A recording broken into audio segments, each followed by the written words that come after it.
नमस्कार दोस्तों, मैं विकास शाक्या एक बार फिर से आप सबका स्वागत करता हूं अपने चैनल पर। और आज हम डिस्कस करने जा रहे हैं चैप्टर नंबर 4 दिव्य ज्ञान भागवत गीता के 4 श्लोक नंबर 5, 6, 7 एंड 8। ये चारों श्लोक आज हम डिस्कस करने जा रहे हैं। तो आइए देखते हैं इन चारों श्लोकों से पहले एक बात और समझ लेते हैं जो मैं हर बार आपसे कहता हूँ, हर वीडियो में आपसे कहता हूँ कि भागवत गीता के किसी भी श्लोक को समझने से पहले, किसी भी चैप्टर को समझने से पहले परा अपरा प्रकृति के 3 गुण, प्रकृति के 24 तत्व, मन बुद्धि अहंकार, शरीर के 5 कोश और इन 5 कोशों पर प्रकृति के गुणों और प्रकृति के तत्वों का क्या प्रभाव पड़ता है, इसके बारे में आप चैप्टर नंबर 13 और 14 से सबसे पहले समझ लीजिए। उसके बाद कोई और चैप्टर आप उठा सकते हैं, लेकिन बेहतर यही होगा कि आप उसी सीक्वेंस में पढ़ें जिस सीक्वेंस में इस प्लेलिस्ट, इस चैनल पर हमने अलग अलग प्लेलिस्ट्स, अलग अलग चैप्टर्स की डाली हैं। 13 से 18, फिर 7 से 12, उसके बाद 1 से लेकर के 6 तक। तो 1 से लेकर के 6 के क्रम में हम चौथे चैप्टर पर इस समय हैं। तो इसी सीक्वेंस में अगर आप पढ़ें तो बेहतर होगा। अगर आपके ऊपर किसी गुरु की कृपा है तो बात ही अलग है, लेकिन अगर आपके ऊपर अभी किसी गुरु की कृपा नहीं है, अभी आपको गुरु प्राप्त नहीं हो सका है और आप स्वाध्याय के माध्यम से स्वयं अध्ययन करते हुए आगे बढ़ना चाहते हैं आध्यात्मिक जीवन में और भागवत गीता पढ़ रहे हैं, और किसी तरह की अगर परेशानी आती है समझने में या कुछ कठिनाइयाँ महसूस करते हैं आप, तो अवश्य ही आप जिस तरह से हमने प्रयास किया है उस तरह से आप प्रयास कर सकते हैं। चैप्टर नंबर 13 से 18 पहले, फिर 7 से 12 और फिर 1 से 6। हो सकता है इससे बेहतर भी तरीके हो सकता है, इससे बेहतर भी और मार्ग हो सकता है, आपको सीधे ही चीज़ें ठीक से समझ में आ रही हो। लेकिन अगर किसी तरह की दुविधा, किसी तरह की परेशानी होती हो तो एक बार आप जिस तरह से हमने प्रयास किया है उस तरीके से ज़रूर प्रयास कीजिए। और अगर आप कोई और भी तरीका जानते हैं जिससे हम और बेहतर तरीके से भागवत गीता को स्वाध्याय के माध्यम से अपने भीतर उतार सकते हैं तो बिल्कुल कमेंट्स में लिखिए, क्योंकि हमारा उद्देश्य इस ज्ञान को, भागवत गीता के इस ज्ञान को अधिक से अधिक लोगों तक पहुंचाना है। अधिक से अधिक लोगों को इसकी वास्तविकता, इसकी सच्चाई के बारे में, इसके श्लोकों के अर्थ के बारे में अधिक से अधिक लोगों तक पहुंच हमें बनानी है, ताकि हम सोसाइटी को बेहतर रूप में इस धर्म के सही अर्थ को समझा सकें। किसी भी तरह के आडंबर, किसी भी तरह के पाखंड से दूर करने के लिए बहुत आवश्यक है कि भागवत गीता को उसके सही अर्थों में ही समझा जाए। ठीक है, तो उसके अलावा इन 2 चैप्टर्स के अलावा, ये जो चैप्टर नंबर 13 और 14 है, इसके अलावा भी सबसे पहले तो आपको 13 और 14 ही पढ़ने हैं। तो इसके अलावा भी अगर आपको मौका मिले तो 3 उपनिषद हैं, केन उपनिषद, मुंडक उपनिषद और मांडुक्य उपनिषद। ये 3 उपनिषद भी अगर आपको पढ़ने का कभी भी मौका मिले तो ज़रूर इन्हें पढ़ जाइए। ये 3 उपनिषद भी आपको ये कॉन्सेप्ट समझने में काफ़ी हद तक मदद करेंगे और आपको भागवत गीता के बाकी श्लोकों को समझने में परेशानी कम होगी। आप आसानी से उन श्लोकों को समझ पाएंगे जो भागवत गीता के दूसरे चैप्टर्स में हैं। ठीक है, तो आइए देखते हैं 5वें, 6ठे, 7वें और 8वें श्लोक में चैप्टर नंबर 4 में भगवान कृष्ण अर्जुन से क्या कह रहे हैं। यहाँ पर 2 श्लोक वो आएंगे जो बड़े ही फेमस श्लोक हैं भागवत गीता के। आइए देखते हैं। 5वें श्लोक में भगवान कृष्ण अर्जुन से कहते हैं कि मेरे और तुम्हारे कई जन्म हो चुके हैं। ऐसा क्यों कह रहे हैं? क्योंकि पिछले वीडियो में आप जा करके देख सकते हैं, भगवान कृष्ण से अर्जुन पूछता है कि मैं कैसे मान लूँ कि आपने भगवान सूर्य को या विवस्वान को इसका उपदेश दिया था, क्योंकि आपका जन्म तो इस समय हुआ है जबकि सूर्य काफ़ी प्राचीन है। तो भगवान कृष्ण उसके उत्तर में ये कह रहे हैं कि मेरे और तुम्हारे, हम दोनों के ही बहुत से जन्म हो चुके हैं, लेकिन मुझे वो सब याद हैं, मुझे वो सारे जन्म याद हैं, किंतु तुम याद नहीं रख सकते। ऐसा उन्होंने क्यों कहा? ऐसा उन्होंने इसलिए कहा क्योंकि जो हमारा शरीर होता है, अर्जुन का जो शरीर है, वो अलग अलग वासनाओं के अंतर्गत कई जन्मों से होता हुआ यहाँ तक पहुँचा है। इसके शरीर में मनोमय कोश में वासनाएं हैं, उसके शरीर में मनोमय कोश में वासनाएं सतरज और तम से प्रभावित हैं। उन गुणों से प्रभावित होने के कारण उसकी जो आत्मा है अभी ज्ञानमय और जो मनोमय और प्राणमय, इन जीवात्मा जो है उसकी इन आवरणों से घिरी हुई है, और उसके ऊपर क्या है? प्राणमय कोश, ये भौतिक शरीर। तो ये जो आत्मा है ये अभी उसकी घिरी हुई है, किससे? भौतिक आवरण से घिरी हुई है। भौतिक आवरण से घिरे होने के कारण इस भौतिक तत्व का एक नियम है कि ये वही याद रख सकता है जो कुछ वर्तमान शरीर में है, राइट? क्योंकि जो कुछ भी याद रखने की चीज़ें होती हैं इसी वर्तमान शरीर में ही रहती हैं। जैसे ये वर्तमान शरीर समाप्त हो जाता है, हमारा मस्तिष्क जलकर नष्ट हो जाता है, सूचना केंद्र समाप्त हो जाता है, फिर जो कुछ अनुभव हैं, जो कुछ ज्ञान है आत्मा का, और जो अनुभव है, जो मनोमय कोश में जो वासना इकट्ठी है इस जन्म से लेकर के, बस वही वासना, क्रोध की भावना, बदला लेने की इच्छा, ये सारी चीज़ें जो अपने मन में हमने इम्प्रिंट्स बना रखे हैं, बस वही चीज़ें हमारे साथ जाती हैं। बाकी इस जीवन की जो यादें हैं, हम किसके बेटे थे, मेरे बच्चे कौन थे, ये सारी यादें हमारे मस्तिष्क के जलते ही समाप्त हो जाती हैं। लेकिन भगवान कृष्ण कहते हैं कि मुझे सब याद है। क्यों? क्योंकि भगवान कृष्ण इस अपरा में जो है इस अपरा से अलग परा में है, परमात्मा है, परब्रह्म है। तो परब्रह्म की जो आत्मा है, जो परमात्मा है, ठीक है, वो क्या करती है कि वो परमात्मा जो है इस तरह के आवरण से घिरा हुआ नहीं है। ठीक है, परमात्मा इस तरह के आवरण से घिरा हुआ नहीं है। उसके शरीर में, परमात्मा के शरीर में और उसके मन में कोई अंतर नहीं है। उनकी आत्मा और उनके शरीर में ही कोई अंतर नहीं है, इसीलिए उनको अद्वैत कहा जाता है कि वो अपने ही स्वरूप हैं। ठीक है, यानी उनकी आत्मा और उनका शरीर दोनों एक हैं, दोनों में फ़र्क नहीं है। वो अगर आदमी का शरीर लेते भी हैं तो वो इस अन्नमय कोश, प्राणमय कोश, मनोमय कोश और आनंदमय कोश और ज्ञानमय कोश, इन सभी कोशों के होते हुए भी अपने वास्तविक स्वरूप को जान रहे होते हैं, अपने वास्तविक स्वरूप में ही रहते हैं। यानी भौतिक शरीर में होते हुए भी वो अपने वास्तविक स्वरूप में रहते हैं, जो पूरी की पूरी अपरा का निर्माण करने वाला है और पूरे के पूरे परा का अक्षर ब्रह्म से निर्माण करने वाला है। परा का निर्माण किससे होता है? अक्षर ब्रह्म से। और अपरा का निर्माण किससे होता है? क्षर ब्रह्म से। और स्वयं परमात्मा परब्रह्म इन दोनों क्षर और अक्षर ब्रह्म का स्रोत है, इसका सोर्स है। इसकी वजह से ही ये सब चलता है। तो जिसे पता है कि मैंने क्या बनाया है और क्या क्या यहाँ चल रहा है, उसे सब कुछ याद होगा, उसे सब कुछ पता ही होगा। ठीक है, लेकिन यहाँ पर जो लोग हैं अपरा में जो हैं, उन्हें कभी पता नहीं हो सकता। ठीक है, तो यही चीज़ है, यही चीज़ भगवान कृष्ण कह रहे हैं कि तुम्हें याद नहीं हो सकती, लेकिन मुझे सब कुछ याद है, क्योंकि मेरी आत्मा और मेरे शरीर में कोई भेद नहीं है।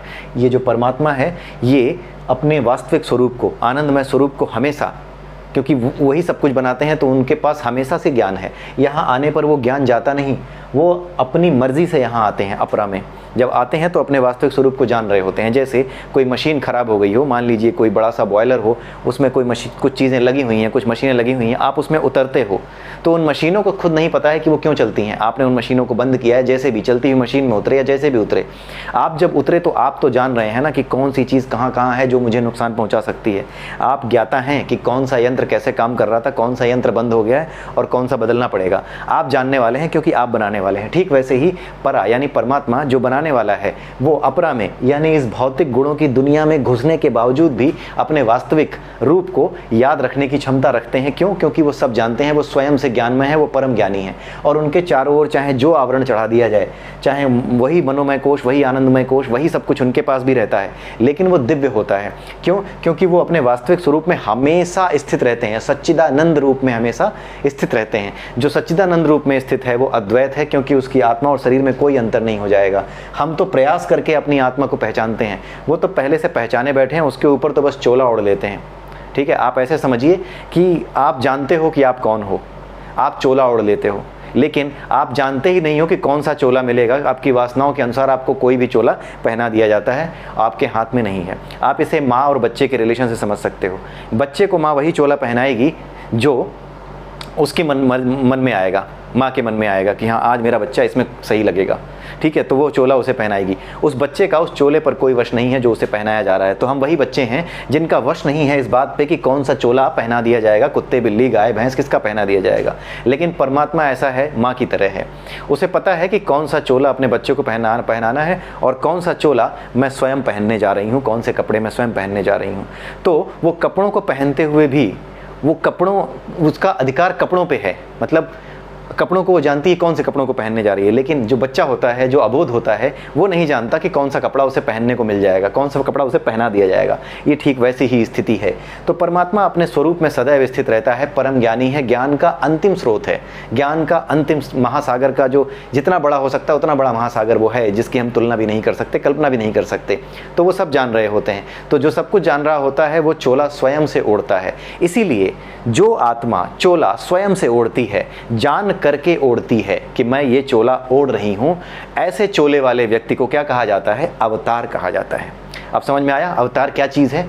जब चोला आप अपनी मर्जी से धारण करो तो आप अवतार हो। इस चीज़ को अंग्रेजों ने जब भागवत गीता का अनुवाद किया तो शायद बड़े अच्छे से समझ लिया। इसीलिए आजकल गेम्स में ना वो अवतारों की बात किया करते हैं कि अवतार, अब ये वाला अवतार लेना है, राइट? तो कपड़े बदल जाते हैं, चेहरा बदल जाता है, सिर पे कुछ और लग जाता है, एक नया अवतार बन जाता है।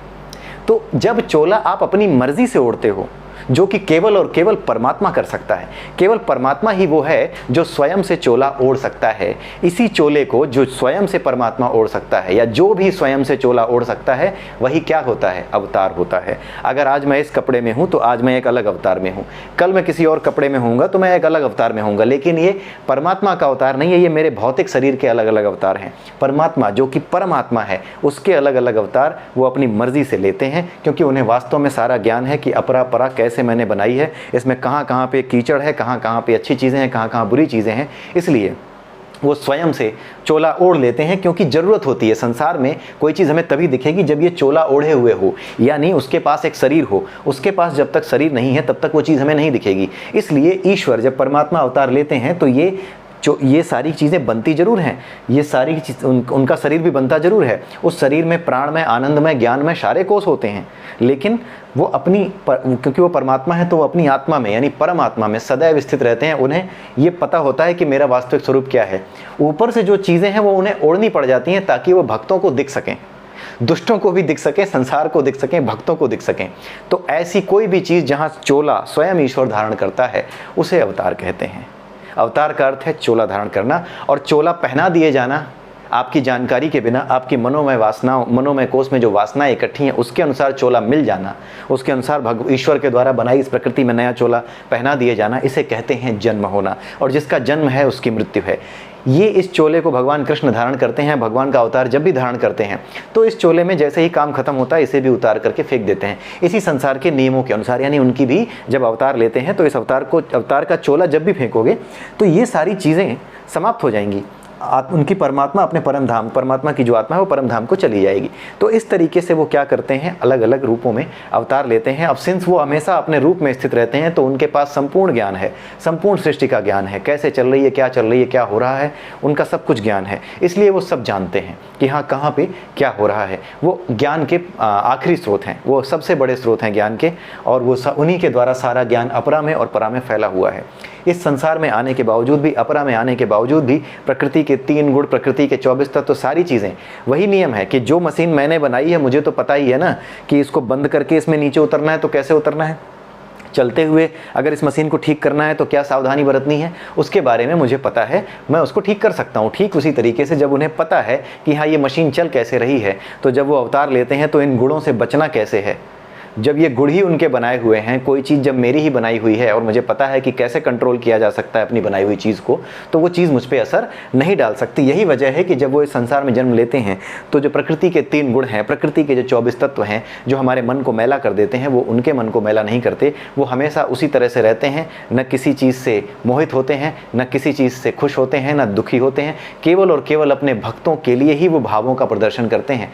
उनकी भावनाओं का प्रदर्शन केवल भक्तों के लिए होता है जो उन पर पूरा भरोसा रखते हैं। भगवान राम अपने भक्त भरत के लिए रो सकते हैं, लेकिन अपने जीवन में उनके कौन सा सुख और कौन सा दुख आया है उसके लिए नहीं रोते, ना उसके लिए खुश होते हैं। केवल भक्तों के भाव को समझने के लिए, भक्तों को अपने भाव से जोड़ने के लिए, ताकि भक्त भी उनसे भाव से जुड़ सके, वो उसके साथ वैसा ही बर्ताव करते हैं, वैसे ही भाव रखते हैं जैसे भाव हम और आप समझ सकते हैं। हम इन भावनाओं के अतिरिक्त कोई भावनाएं जानते ही नहीं, तो वो उन्हीं भावनाओं से हमसे कनेक्ट होते हैं। तो ईश्वर अगर इस संसार में रोता भी है, आंसू भी बहाता है, तो केवल अपने भक्तों के लिए, किसी के लिए और वो आंसू नहीं बहाता। ना ही अपने दुख से वो दुखी होते हैं, ना ही अपने सुख से वो सुखी होते हैं। ना ही द्वारका मिलने पर वो खुश होते हैं, ना ही मथुरा छोड़ने पर वो दुखी होते हैं। रणछोड़ कहे जाने पर उनको कोई दुख नहीं होता, और साथ में शिशुपाल जैसे का एक चक्र उठा करके वध कर देने वाले भगवान श्री कृष्ण रणछोड़ अपने आप को कहे जाने पर भी कहते हैं ठीक है, कहने दो, फर्क नहीं पड़ता। क्यों? क्योंकि वो सच्चिदानंद हैं, वो अपने वास्तविक स्वरूप को जानते हैं। वो उनके शरीर के जो बाकी के कोष हैं, उन कोषों में चाहे जितनी भी चीज़ें प्रभाव डालने का प्रयास करें, वो पहले तो अपने मनोमय कोष में कुछ इकट्ठा कर ही नहीं सकते, क्योंकि वो प्रकृति के 3 गुणों से प्रभावित नहीं होते, 24 तत्वों से प्रभावित नहीं होते। इंद्रिय विषय जानते हैं कि इंद्रियां हैं, इंद्रिय विषय ये काम कैसे करती हैं, उन्हें सब पता है। जिस तरह से काम करती है उन्हें सब पता है। अगर मुझे पता हो कोई चीज़ कैसे काम करती है और कैसे मुझे नुकसान पहुँचा सकती है, तो मैं उसे उसी समय रोक दूंगा। कोई मशीन है, कोई रोबोट मैंने बनाया है, मुझे पता है कि ये कब कैसे वार करता है, कैसे चलता है। अगर मेरे सामने वो मुझ पर ही एक गलती से घूम जाए, हमला करने लगे, तो मुझे पता है इसे कैसे रोकना है, मैं उसे तुरंत रोक देता हूँ। ठीक है, मेरे पास रिमोट है उसका, या जैसे भी मुझे उसकी क्रियाविधि पता है, मैं उसको रोक सकता हूँ। ठीक है। तो इसीलिए सब कुछ जानने की वजह से वो जब अपरा में आते हैं तो उन्हें सारी चीज़ें पता हैं कि प्रकृति के ये गुण और प्रकृति के 24 तत्व किस प्रकार से प्रभाव डालते हैं। उन्हें जानकारी होने की वजह से, ज्ञान होने की वजह से वो इनसे मुक्त रहते हैं। ठीक उसी तरीके से जो व्यक्ति ज्ञान रखता है कि ये गुण किस तरह से प्रभावित करते हैं, वो भी क्या करता है, धीरे धीरे अपने वास्तविक स्वरूप यानी आत्म स्वरूप को जानने लगता है। यही चीज़ हमने अब तक पढ़ी है। तो परमात्मा किस तरह से आत्मा के तुल्य होती है और कैसे वो अपने वास्तविक स्वरूप को पहचानने पर आप परमात्मा के तुल्य होते ही उनसे मिल जाते हैं या उनके परम धाम में वापस चले जाते हैं, अब ये चीज़ आपको समझ में आ रही होगी। ठीक है, जो जिसके तुल्य है वहीं जाएगा। जो IAS बनने लायक है वही ट्रेनिंग लेने जाएगा। लबासना में जो जाते हैं ट्रेनिंग लेने मसूरी में, ठीक है। तो ये चीज़ें वही हैं, बिल्कुल सेम कॉन्सेप्ट है। अगर आप इस लायक बना चुके हो, अपने आप को परीक्षा दे करके, मनुष्य के जीवन में परीक्षा दे करके आपने अपने आप को इस लायक बना लिया है कि आप परा जा सको, तो आप वहाँ चले जाते हो। जिस तरह से आप परीक्षा दे करके अगर आप अपने आप को ये साबित कर देते हो कि आप IIT में प्रवेश करने लायक हो, तो बिल्कुल आप IIT में प्रवेश पाते हो। परीक्षा दे करके अगर आप अपने आप को ये साबित कर देते हो कि आप IAS बनने लायक हो, तो बिल्कुल आप IAS अकेडमी जाते हो, वहाँ जा करके ट्रेनिंग लेते हो और एक अधिकारी बन करके बाहर निकलते हो। तो ठीक वैसा ही नियम है। जैसे ही आप अपने स्वरूप को पहचानने लगते हो, परमात्मा के वास्तविक स्वरूप का ज्ञान आपको होने लगता है और वैसे ही आप वापस जिसके थे उसी के पास चले जाते हो, यानी परम पिता के पास चले जाते हो। तो भगवान कृष्ण यही सब याद दिला रहे हैं, उसको बता रहे हैं कि मुझे सब कुछ याद रहता है। क्यों याद रहता है अब ये समझ चुके होंगे आप, लेकिन तुम याद नहीं रख सकते। इसीलिए मैं कह रहा हूँ कि ये 13वें और 14वें चैप्टर में जो हमने पढ़ा है सबसे पहले, वो पढ़ना बहुत ज़रूरी है। नहीं तो भागवत गीता के श्लोकों को समझना एक तरीके से या तो रटना रह जाता है कि रट लो, समझ लो, हाँ कह रहे हैं भगवान तो समझ लो ये चीज़। लेकिन बात यह है कि जो भक्त होते हैं वो तो इस बात की परवाह ही नहीं करते कि भगवान क्या कह रहे हैं। उन्हें बस प्रेम है कि भगवान बाकी जो करते हो वो तो तुम करते हो, हमें लेना देना नहीं है, हमें केवल तुमसे प्रेम है। तुम ताकतवर हो ये तो हम जानते हैं, कितने ताकतवर हो इसको जानने के लिए ये सब पढ़ने की हमें ज़रूरत नहीं है, बस हमें अपनी शरण में रखना, वो इसका ये सोच होती है। लेकिन जो लोग ज्ञान के माध्यम से या उनको जानने के माध्यम से जो पर्याप्त बुद्धिमान बनना चाहते हैं, उनके वास्तविक स्वरूप को जान करके दूसरों को जागरूक करना चाहते हैं, उनके लिए ये ज्ञान, चाहे वो कर्म योगी हो, चाहे ज्ञान योगी हो, चाहे कोई भी हो, भक्ति योगी हो, उनके लिए ये ज्ञान, सभी के लिए ये ज्ञान बहुत ज़रूरी है। ठीक है, भक्त तो अनपढ़ भी हो सकता है, लेकिन वो ज्ञान, ये वाला ज्ञान, मैंने जैसे आपको पहले बताया, कबीरदास का एग्जांपल दिया था कि ये ज्ञान अगर वो ना भी लेना तो भी ये ज्ञान उसको मिल जाता है। कबीरदास ने कौन से वेद पुराण पढ़े थे, लेकिन 3 गुणों की और 5 तत्वों की बात वो खुद किया करते थे, जैसे हमारे वेदों और पुराणों में लिखा है। ठीक है, 3 गुण पर तेज हमारा, 5 तत्व पे ज्योत जले, ये कबीरदास जी ने जो है लिखा है, जो हमारी गुरबाणी में भी इस चीज़ को शामिल किया गया है, जो हमारे गुरु ग्रंथ साहिब हैं उसमें भी ये चीज़ें आती हैं। ठीक है, तो अब आगे के जो 3 श्लोक हैं उनकी बैकग्राउंड बन चुकी है, वो चीज़ें आप समझ चुके हो यहाँ पे। अब आगे देखते हैं 6वें श्लोक में भगवान कृष्ण क्या कहते हैं। भगवान कृष्ण कहते हैं, यद्यपि मैं अजन्मा और अविनाशी हूँ। अजन्मा मतलब जिसका जन्म नहीं होता। किसका जन्म नहीं होता? परा का, यानी परमात्मा जो कि यहाँ पर परा में रहता है, स्थित है। ठीक है, और सभी चीज़ों को बनाने वाला है। ना तो उसका जन्म होता है, उसका जन्म नहीं होता, उसके अवतार का जन्म होता है। उसके शरीर, अपने आप को जब शरीर लेते हैं तो उसको हम जन्म कहते हैं, लेकिन वो असल में अवतार कहा जाता है। अवतार वही होता है जब चोला खुद अपनी मर्जी से परमात्मा ओढ़े। जब कोई चोला खुद अपनी मर्जी से ओढ़ता है तब वो अवतार है। ठीक है, हम भी अलग अलग रूपों में अवतार लेते हैं, कुत्ते, बिल्ली, गाय, भैंस, लेकिन हम आवरण से बंधे हुए हैं। ऊपर आवरण चढ़ा हुआ है मनोमय कोश का, जिसमें वासनाएं हैं, इसलिए हम अपनी आत्मा तक नहीं पहुंच पाए हैं, इसलिए हम वास्तविक ज्ञान तक नहीं पहुंच पाए हैं, इसलिए विस्मृति होती रहती है, हम भूलते रहते हैं। क्यों? क्योंकि भौतिक जगत में जो चीज़ें बनी हैं, जो कोशिकाएँ बनी हैं हमारे दिमाग में, मस्तिष्क में, ये समय समय पर बनती और बिगड़ती रहती हैं। स्टोरेज को बार बार रिट्रीव करना पड़ता है, बार बार निकालना पड़ता है, तब पुरानी चीज़ें याद आती हैं। कल क्या किया था, पूरी की पूरी घटना, तो कल के दिन में क्या क्या एक एक काम क्या क्या किया, ये आज तो मुझे याद ही नहीं रह सकता, लेकिन परमात्मा को सब याद है, क्योंकि वो अपने वास्तविक स्वरूप में स्थित हैं, सच्चिदानंद स्वरूप में स्थित हैं। तो भगवान कृष्ण यही बता रहे हैं कि मैं अजन्मा हूँ, यानी मेरा जन्म नहीं होता, अविनाशी हूँ, नष्ट नहीं होता, फिर भी सभी जीवों का स्वामी होने के बावजूद भी मैं क्या करता हूँ, प्रत्येक युग में अपने दिव्य रूप में प्रकट होता हूँ। यहाँ पे उन्होंने क्यों कह दिया कि मैं अविनाशी हूँ? क्यों अब अजन्मा और अविनाशी क्यों कहा? क्योंकि वो अवतार लेते हैं, यानी जन्म ले लेते हैं। ठीक है, दूसरा जन्म लेते हैं तो फिर यहाँ से उस चोले को उतार कर जाते भी हैं।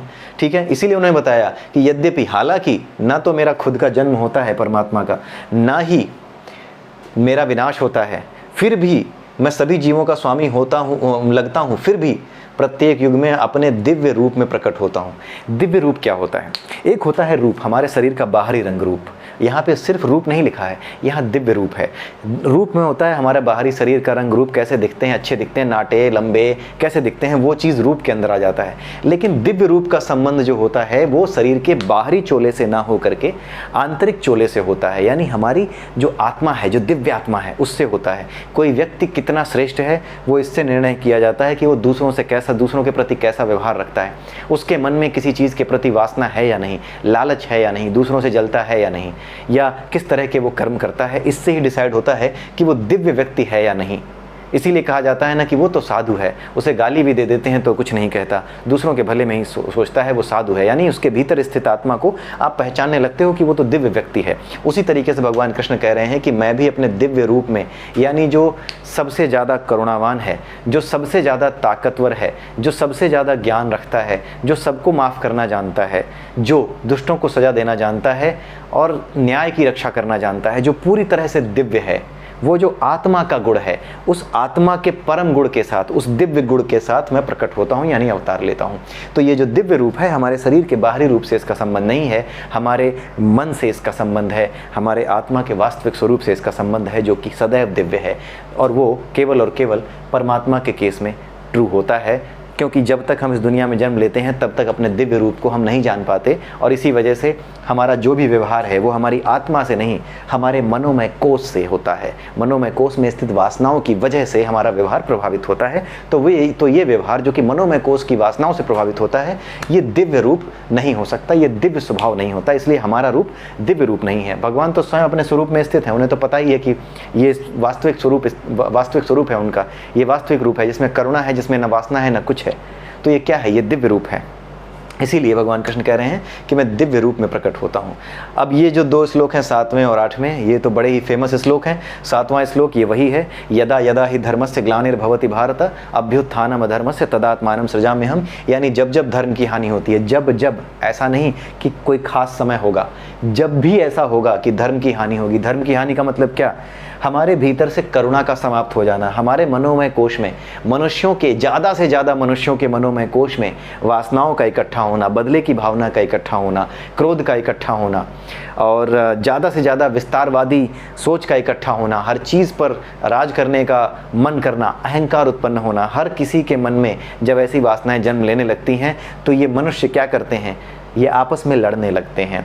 होता ये है कि कुछ लोग ऐसे होते हैं जो कि साधना के मार्ग से, ज्ञान योग के मार्ग से आगे बढ़ना चाहते हैं। मान लीजिए कि कोई ध्यान लगाना चाहता है, योग करना चाहता है, अचानक से कोई ऐसा आए और वो कह दे, अरे ये क्या है, ये तो मना है, ये तो भगवान की परिभाषा में नहीं आता, हमारा भगवान तो कहता है ये सब होना ही नहीं चाहिए। और जो व्यक्ति साधना कर रहा है, जो तपस्या कर रहा है, जिसने किसी का कुछ नहीं बिगाड़ा, उसकी भी गर्दन उतार ले गए।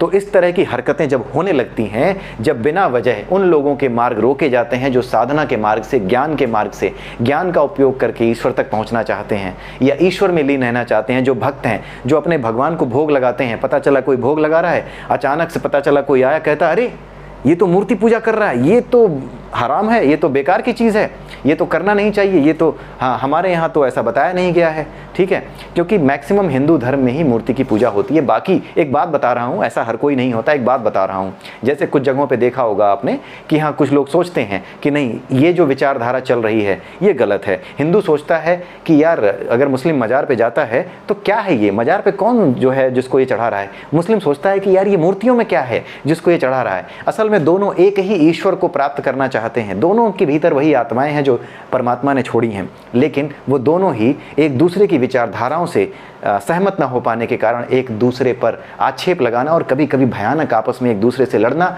और संसार की शांति को नष्ट कर देना, ये सब शुरू हो जाता है। किसी एक की गलती इसमें नहीं होती, लेकिन ये सब चीज़ें होती हैं, आप देख सकते हैं, ये होता रहता है। ठीक है, तो अगर कोई खुदा का बंदा है या फिर भगवान का भक्त है, अगर हम हिंदू के लिए बोलें कि भगवान का भक्त है, ईश्वर का भक्त है, मूर्ति पूजा कर रहा है, या फिर कोई खुदा का बंदा है जो कि ऐसे ही अपने खुदा के या खुदा की याद में नगमे गा रहा है, गाने गा रहा है, और कोई अचानक से आता है कहता है नहीं ये सही नहीं है, और मुसलमान है कोई, वो कहता है नहीं ये तो सही है ही नहीं, ये तो हम करने नहीं देंगे, तो हम जो है मारेंगे एक दूसरे को। तो इस तरीके से जब समाज में वास्तविक धर्म का, वास्तविक ज्ञान का जब लोप हो जाता है, तो उसी के लिए परमात्मा कह रहे हैं कि जब भी धर्म की हानि होती है, जब भी मनुष्य अपने भीतर से करुणा समाप्त कर देता है, करुणा यानी सभी के भीतर उसी परमात्मा को देखना बंद कर देना, यही करुणा का समाप्त होना है। करुणा का अर्थ ही यही है कि एक एक चीज के अंदर, एक पत्थर के अंदर, एक पेड़ के अंदर, एक पक्षी के अंदर, एक घास के तिनके के अंदर भी उसी परमात्मा के स्वरूप को देखना कि हर जगह वही परमात्मा अपने अलग अलग रूपों में स्थित है। जब ये भावना खत्म हो जाती है, दुराव का भाव आ जाता है कि वो अलग है, हम अलग हैं, उसका भगवान अलग है, हमारा अलग है, ये जब दुराव की भावना आ जाती है, अपने मन में आने लगती है, तभी आदमी एक दूसरे के प्रति द्वेष की भावना से प्रेरित होता है। जब द्वेष की भावना से प्रेरित होता है तो वो तो ये आपस में दुष्ट तो लड़ते ही हैं, लेकिन दुष्ट आपस में लड़ते समय बेकसूरों के साथ बहुत गलत करते हैं। उनका जो है कत्ल करना, बलात्कार करना, तरह तरह के युद्ध अपराध करना, ये सब शुरू हो जाते हैं। और साधना के सभी मार्ग, ईश्वर को प्राप्त करने के सभी मार्ग जो ध्यान के थे, तपस्या के थे, ये मार्ग अवरुद्ध हो जाते हैं। तो जब भी ऐसा होता है तो भगवान कहते हैं कि जब जब धर्म की हानि होती है और अधर्म की प्रधानता होती है, तब तब मैं अवतार लेता हूँ। और इसका किसी धर्म, किसी जाति से कोई रिलेशन नहीं है। कहीं ऐसा नहीं लिखा है कि मैं सनातन धर्म में ही अवतार लेता हूँ। सनातन धर्म तो सदैव से है, जो कुछ है वो सनातन है। इसका मतलब ये आप मत समझिए कि हाँ वो केवल और केवल आपके ही धर्म में या किसी एक धर्म में अवतार ले सकते हैं। वो जहाँ पर भी, जब भी धर्म की हानि होगी, जहाँ पर भी होगी, वहीं पर अवतार लेंगे। और जिस स्वरूप में, जिस स्थिति में आप हैं, जिस स्थिति में आप उनकी बातों को समझ सकते हैं, उसी स्थिति में उन बातों को वो समझाएंगे। ठीक है। तो आज के समय इस संसार में आपने देखा होगा, ये नहीं करने देंगे, हम नियम बनाएंगे कि औरतें पढ़ेंगी कि नहीं पढ़ेंगी, हम ये करेंगे, नहीं तो गोली मार देंगे औरतें पढ़ने निकली तो इस तरह की बातें जब आदमी करता है तो वो दो रूपों में देखने लगता है। उसके भीतर से करुणा समाप्त हो जाती है, और जिसके भीतर से करुणा समाप्त हो जाती है और वो ज्ञान की तरफ देखना भी नहीं चाहता, जैसे ही किसी ने कुछ बोला फटाक से गोली निकाल के मार दे रहा है, तो ऐसे बैल को क्या करना होता है? मारना ही होता है। और ऐसे बैल अगर ना मारे गए तो वो जितने भी खुदा के बंदे या फिर वाहेगुरु के बंदे या फिर आप जो है जीसस क्राइस्ट के बंदे हों, चाहे आप भगवान कृष्ण के भक्त हों, चाहे राम के भक्त हों, जो भी सीधे सच्चे लोग हैं, किसी भी धर्म से ताल्लुक़ रखने वाले, उनका जीवन बड़ा मुश्किल कर देते हैं ये दुष्ट। ठीक है। इसी वजह से इनको मारना पड़ता है। क्यों? क्योंकि ये दुष्ट खुद तो आगे बढ़ नहीं रहे, जो आत्माएं अपने कर्मों को काट रही हैं, ज्ञान के माध्यम से, कर्म के माध्यम से, भक्ति के माध्यम से, उनके रास्ते रोकने लगते हैं ये दुष्ट। इसी वजह से क्या होता है कि भगवान कृष्ण कहते हैं कि जब जब धर्म की हानि होती है, यानी जब जब करुणा का विनाश होता है, तब तब, और जब भी अधर्म की प्रधानता होती है, तब तब मैं अवतार लेता हूँ। परित्राणाय साधूनां विनाशाय च दुष्कृतां धर्म संस्थापनार्थाय संभवामि युगे युगे। यहाँ पर भगवान कृष्ण कहते हैं कि भक्तों का उद्धार करने, जो भक्त हैं, जो ईश्वर पे विश्वास रखते हैं, उनका उद्धार करने, दुष्टों का विनाश करने और धर्म की पुनः स्थापना करने के लिए मैं हर युग में प्रकट होता हूँ। तो ये दो श्लोक तो बड़े सिंपल से थे, लास्ट के ऊपर के दो श्लोक समझने लायक थे, और ये उनका सीधा रिलेशन इस पूरे कॉन्सेप्ट से है जो 13वें और 14वें चैप्टर में हम ऑलरेडी पढ़ चुके हैं। तो आशा करता हूँ कि आपको ये आज का वीडियो अच्छा लगा होगा, समझ में आया होगा, और अगले वीडियो में हम फिर मिलेंगे 4 नए श्लोकों के साथ। तब तक के लिए नमस्कार, जय श्री राम, जय श्री कृष्ण।